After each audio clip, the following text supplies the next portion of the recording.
Naam, kama ilivyofahamika kwa watu wengi hufahamu kwamba mafunzo yanayotolewa katika kambi za JKT hapa nchini huwa ni yale yanayohusu ukakamavu, weledi, uzalendo na mambo kadha wa kadha yanayohusu mbinu za kijeshi. Lakini kwa kambi ya JKT Msange yenyewe imekwenda mbali zaidi na kutoa mafunzo ya ujasiriamali kwa maana ya kuandaa vijana wazalishaji wa mali kwa kupitia ujuzi wa aina mbalimbali, ili mradi tu kijana aweze kujijengea dhana nzima ya kujiajiri mwenyewe badala ya kusubiri ajira.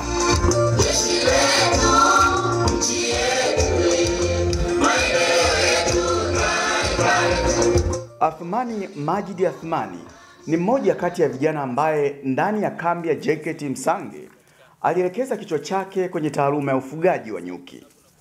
Nina elimu ya kidato cha 4, lakini toka nilipojiunga na JKT nilibahatika kupata mafunzo ya kijeshi.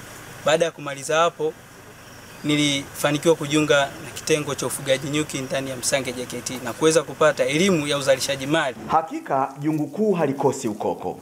Athmani licha ya kuwa alikuwa na ufahamu kidogo tu wa ufugaji wa nyuki, lakini JKT Msange anaiona kama ni chuo kikuu chake kilichomuongezea maarifa makubwa kwa vitendo vya ufugaji wa nyuki. Elimu hii nilikuwa na idea tu, sikuwa na elimu kama sasa.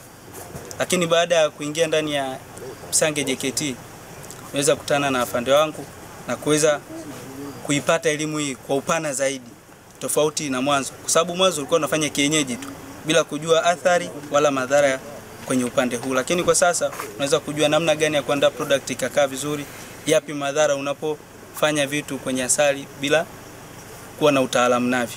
Hapa Msange JKT tunatumia mizinga ya kisasa ambayo tunasema ni mizinga ya kibiashara, commercial hive.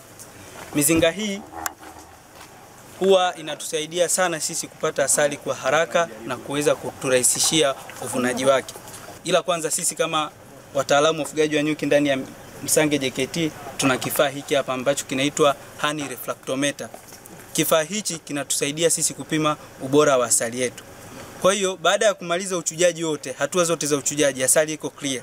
Tunakuja tunachukua sample ya asali tunatia hapa kwenye hii alama ya blue kwenye honey refractometer, tunaipima. Asali ipo kwenye ubora unaotakiwa, tumejiridhisha. Baada ya hapo ndio tunakuja kuipaki kwenye vifungashio. Siku zote mkono mtupu haulambwi. Athmani anasema uwezeshwaji ni msingi wa maendeleo. Kwa sasa hapa nilipofikia na elimu hii nilionayo, hata ikitokea sijapata ajira, nikapata tu kuwezeshwa walau mtaji wa shilingi milioni 1 au 1.5, mimi na uwezo kuendesha ufugaji wa nyuki bila kubabaika na mtu, na ikawa ndo sehemu yangu ya maisha yangu. Wengi wanatambua faida za nyuki ni kuzalisha tu asali, na zaidi ya hapo unapomfuatafuata sana nyuki kwenye mzinga wake ni kukutoa tu manundu.